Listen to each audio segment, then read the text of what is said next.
Previous part में हमने देखा था ईचन सन्योल को पियानो के बारे में बता देता है और जब वो दोनों वापस आ रहे थे वो अपने डैड को देखता है। उसके डैड उससे कहते हैं तुम्हें क्या लगा था तुम छुप जाओगे और मैं तुम्हें ढूंढ नहीं पाऊंगा। सन्योल कहता है मैं बस थोड़े टाइम के लिए अकेला रहना चाहता था। तो उसके डैड उससे कहते हैं तुम हार्वर्ड जाने के बजाय इस छोटे से गाँव में छुपे हुए हो, तुम्हें सोचने के लिए और कितना टाइम चाहिए, क्या इस बात का कोई सेंस है? तुम एक लूजर हो जो अपनी जिद में आकर इम्पोर्टेंट टाइम को बर्बाद कर रहा है और इस मौके को हाथ से जाने दे रहा है। जाओ जाकर अपना सामान पैक करो। सन्योल मना कर देता है और कहता है मैं अपनी जिद में आकर काम नहीं कर रहा हूँ और मैंने अपना मन बना लिया है कि मुझे आगे क्या करना है, मैं लॉ की पढ़ाई छोड़ दूंगा। ये सुनकर उसके डैड उसे स्लैप मारने वाले थे, लेकिन सन्योल उनका हाथ पकड़ लेता है और कहता है मैं आपसे अब तक इसलिए मार नहीं खा रहा था क्योंकि मैं आपको रोक नहीं सकता था। मैं चाहता हूँ आप मेरी लाइफ में इंटरफेयर करना बंद कर दीजिए और अब से मैं अपनी लाइफ खुद जीऊंगा, जो मैं चाहता हूँ वो मैं करूँगा, इसलिए प्लीज मेरी लाइफ से दूर रहिए। फिर अगले दिन ईचन अपना काम कर रहा था पर काम में उसका मन नहीं लग रहा था। उसका सारा ध्यान सन्योल की तरफ ही था। वो कहता है क्या वो ठीक होगा,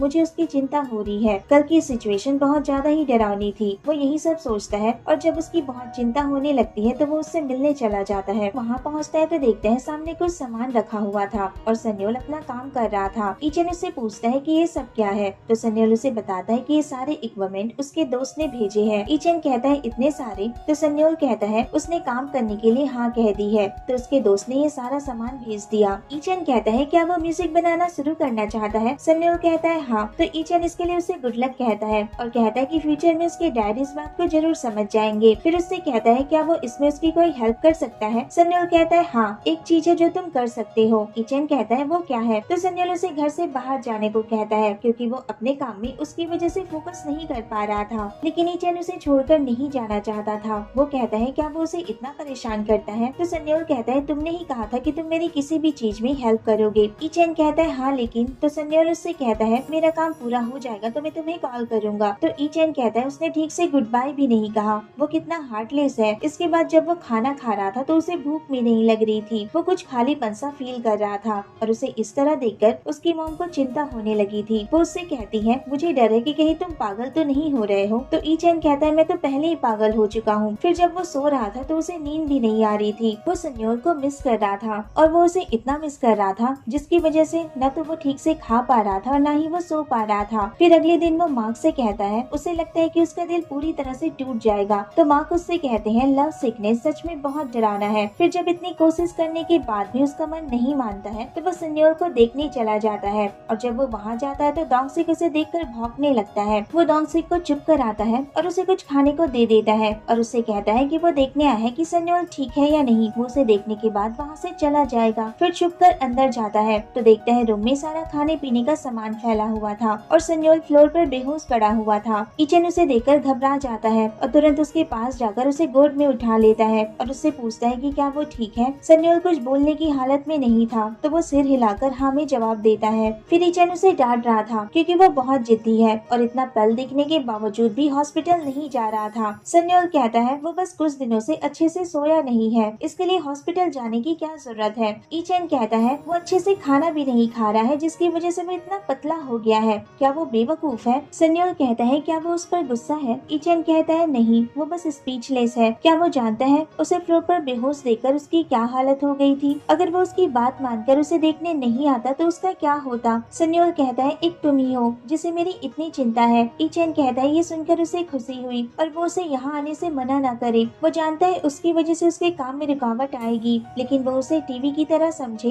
जो चुपचाप एक कोने में पड़ा रहता है और उसे वहाँ रहने दे। सन्योल कहता है तब तो तुम एक 16 इंच के टीवी बनोगे। ईचन उसकी बात समझ नहीं पाता है और कहता है क्या इसका मतलब है कि मैं यहाँ रह सकता हूँ? सन्योल कहता है हाँ। ईचन ये सुनकर खुश हो जाता है। फिर उससे कहता है कि वो इतनी मुश्किल बातें क्यों करता है जिसे वो समझ नहीं पाता। ये सुनने के बाद सन्योल हंसने लगता है तो ईचन उससे कहता है अब हंस क्यों रहे हो? क्या तुम जानते हो जब तुम हंसते हो तो और भी ज्यादा हैंडसम लगते हो। सन्योल कहता है क्या मैं तुम्हें इस हालत में भी हैंडसम दिख रहा हूँ? फिर अगले दिन से ईचन उसके साथ ही रहने लगता है और जब वो काम करता था तो वो उसके खाने पीने का ध्यान रखा करता था, लेकिन बहुत कोशिश करने के बाद भी सन्योल को सॉन्ग बनाने में थोड़ी प्रॉब्लम हो रही थी। तो वो कुछ देर के लिए बाहर आकर बैठ जाता है और उस ब्रेसलेट को देखने लगता है जो उसे ईचन ने दिया था। फिर उन पलों को याद करने लगता है जो उसने ईचन के साथ बिताए थे, जिससे उसे सॉन्ग को पूरा करने में बहुत हेल्प मिलती है। ईचन फिर घर आता है तो देखता है सन्योल काम करते करते डेस्क पर ही सो गया था तो वो उसे जाकर ब्लैंकेट उठाता है। फिर एक दिन सन्योल ईचेन के काम करने वाली जगह पर उससे मिलने जाता है और उसका वेट कर रहा था। तभी वहाँ ईचेन आता है और उससे कहता है क्या हुआ। तो सन्योल उसे अचानक गले लगा लेता है और उससे कहता है मैंने सॉन्ग पूरा कर लिया है। ईचेन उसे कंग्रेचुलेट करता है तो सन्योल उसे थैंक यू कहता है और कहता है ये सब तुम्हारी वजह से ही हो पाया है। ईचेन कहता है मैंने कुछ नहीं किया। तो सन्योल उसे फिर से थैंक यू कहता है और स्माइल करता है। ईचेन कहता है क्या तुम चाहते हो कि तुम्हारी स्माइल देखकर मेरा हार्ट एक्सप्लोड हो जाए। फिर वो उसे वो सॉन्ग सुनाने को कहता है। तो सन्योल एक सेकंड के लिए सोच में पड़ जाता है क्योंकि उसने वो सॉन्ग ईचेन के लिए ही लिखा था, लेकिन फिर वो उसे वो सॉन्ग सुना देता है जिसे सुनकर ईचेन पूरी तरह से उस सॉन्ग में खो जाता है और उससे कहता है ये तो बहुत ब्यूटीफुल है और ये हिट होगा। सन्योल कहता है लेकिन तुम्हें तो लेटेस्ट म्यूजिक के बारे में कोई जानकारी नहीं है। ईचेन कहता है मैं जानता हूँ और रिसेंटली मैंने टॉप 100 सॉन्ग्स भी सुने हैं। सन्योल कहता है अपना हाथ आगे करो। तो ईचेन अपना हाथ आगे करता है। सन्योल फिर उसे वैसा ही ब्रेसलेट पहनाता है जैसा ब्रेसलेट ईचेन ने उसे पहनाया था। ईचेन उसे देखकर शॉक हो जाता है और उससे कहता है ये तो बिल्कुल वैसा ही है जैसा मैंने तुम्हें पहनाया था। सन्योल कहता है हाँ। ईचेन कहता है तो क्या इसका मतलब हम दोनों अब से एक कपल हैं। सन्योल कहता है हाँ कुछ ऐसा ही है। तो ईचेन बहुत खुश हो जाता है और उससे कहता है कि अब से वो उसके लिए बहुत इम्पोर्टेंट है। अगले दिन सन्योल तोंगसिक को खाना दे रहा था, तभी उसे उसके फ्रेंड का कॉल आता है जिसने उसे गाना बनाने को कहा था। उसका फ्रेंड उससे कहता है ये तुमने कैसा गाना बनाया है, ये तो बिल्कुल भी तुम्हारे स्टाइल का नहीं है। सन्योल सोचने लगता है क्या उसे वो सॉन्ग पसंद नहीं आया। तो उसका फ्रेंड उससे कहता है नहीं मुझे वो सॉन्ग बहुत पसंद आया है। और तुम्हें हो क्या गया है, क्या तुम्हारे साथ कुछ अच्छा हुआ है, क्योंकि तुम्हारे सॉन्ग में बहुत स्वीटनेस है और कंपनी के सारे लोग उसे सुनकर पागल हो चुके हैं और तुमसे तुरंत मिलना चाहते हैं। ये सुनकर सन्योल खुश हो जाता है। तुम ऐसा करो, तुम जल्दी से सॉल आ जाओ और यहाँ आकर उसे कंप्लीट करो। मैंने तुम्हारे लिए एक स्टूडियो भी देख लिया है। उसका फ्रेंड उससे कहता है हम बाकी की डिटेल्स मिलकर डिस्कस करेंगे। ऐसा कहने के बाद वो कॉल रख देता है। सन्योल इस बात से खुश तो था कि अब वो म्यूजिक बना सकता है, लेकिन वो ईचेन को लेकर परेशान भी था। वो दोंगसिक से कहता है कि अगर मैं यहाँ से चला गया तो क्या वो ठीक रहेगा। इसके बाद दोनों साइकिलिंग के लिए जाते हैं और कंपटीशन करते हैं कि कौन अच्छे से साइकिलिंग कर सकता है। ईचेन फिर उसे एक जगह पर लेकर जाता है और उससे कहता है कि वो उसे कुछ दिखाना चाहता था। वो ये जगह उसे हमेशा से दिखाना चाहता है। फिर सन्योल सामने देखता है तो वहाँ एक बड़ी सी नदी थी जिसका व्यू बहुत ब्यूटीफुल था और ईचेन इसे यही दिखाना चाहता था। सन्योल उसे देखकर बहुत खुश हो जाता है। फिर ईचेन उसे पानी में आने को कहता है तो सन्योल उसे टीज करने लगता है और कहता है देखो 60 इंच का टीवी पानी में गिर गया है। ईचेन उससे कहता है क्या वो उसे अभी भी टीवी की तरह ही ट्रीट करेगा और उस पर पानी फेंकने लगता है। सन्योल कहता है आई एम सो सॉरी। फिर ईचेन उससे कहता है क्या वो देखना चाहता है कि टीवी कितना स्ट्रॉन्ग है। सन्योल कहता है मैंने तुमसे सॉरी कहा ना। ईचेन कहता है इसके लिए बहुत देरी हो चुकी है और उसे खींचकर पानी में ले जाता है। फिर दोनों पानी से खेलने लगते हैं, लेकिन अचानक बारिश होने लगती है तो वो दोनों बारिश से बचने के लिए पास के घर में ही चले जाते हैं। ईचेन उससे कहता है कि वो हर रोज इसी तरह उसके साथ खेलना चाहता है।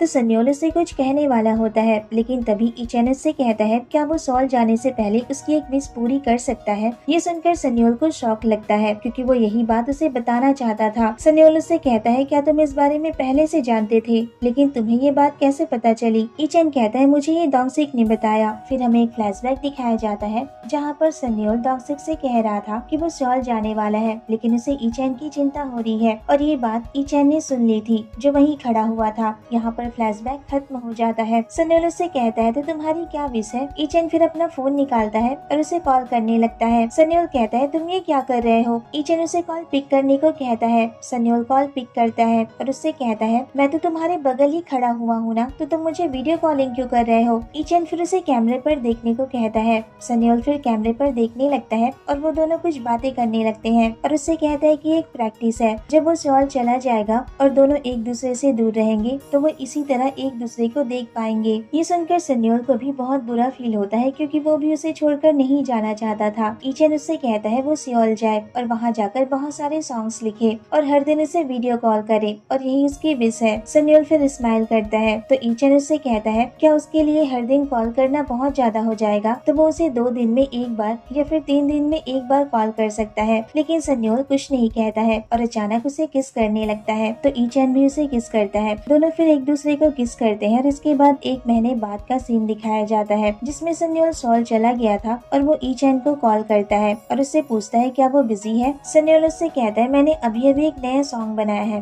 क्या तुम उसे सुनना चाहोगी। ईचेन उससे मजाक करते हुए कहता है नहीं मैं नहीं सुनना चाहता। सन्योल के सियोल जाने के बाद वो हर रोज इसी तरह वीडियो कॉलिंग पर बात किया करते थे। फिर सन्योल उससे पूछता है क्या तुमने खाना खाया? ईचन कहता है हाँ, मैंने आज 2 बॉल राइस खाए हैं। तो सन्योल उससे कहता है क्या तुम ठीक से खाना नहीं खा रहे हो? ईचन कहता है वो इसलिए क्योंकि तुम यहाँ नहीं हो। फिर कहता है मैं उसे देख सकता हूँ लेकिन फिर भी मैं उसे मिस करता हूँ, और अब जाकर मुझे वो लिरिक्स का मतलब समझ आया है। कभी कभी तो मैं उसे इतना मिस करता हूँ कि मुझे लगता है कि मैं सब कुछ छोड़कर सॉल चला जाऊँ, लेकिन मैं ऐसा नहीं करूँगा क्योंकि अब मैं बड़ा हो चुका हूँ और स्ट्रॉन्ग भी, इसलिए मैं उसके सपने को पूरा करने में उसे सपोर्ट करूंगा। फिर एक दिन जब वो हर रोज की तरह सन्योल को कॉल करता है तो सन्योल कॉल पिक नहीं करता है। ईचन कहता है क्या वो बिजी है, लेकिन वो इतना कहाँ बिजी है जो कॉल भी नहीं उठा रहा। तभी वो सन्योल की कार देखता है जो सामने आकर खड़ी होती है। सन्योल जब कार से बाहर आता है तो ईचन शॉक हो जाता है और तुरंत जाकर उसे टाइटली हग कर लेता है और कहता है मैंने तुम्हें सच में बहुत मिस किया। सन्योल कहता है मैं घर वापस आ गया। तो ईचन खुद को कंट्रोल नहीं कर पाता है और उसे किस कर लेता है। तो सन्योल भी उसे किस करता है और कहता है मैंने भी तुम्हें बहुत मिस किया। फिर ईचन कहता है इतना इंतजार करना सफल रहा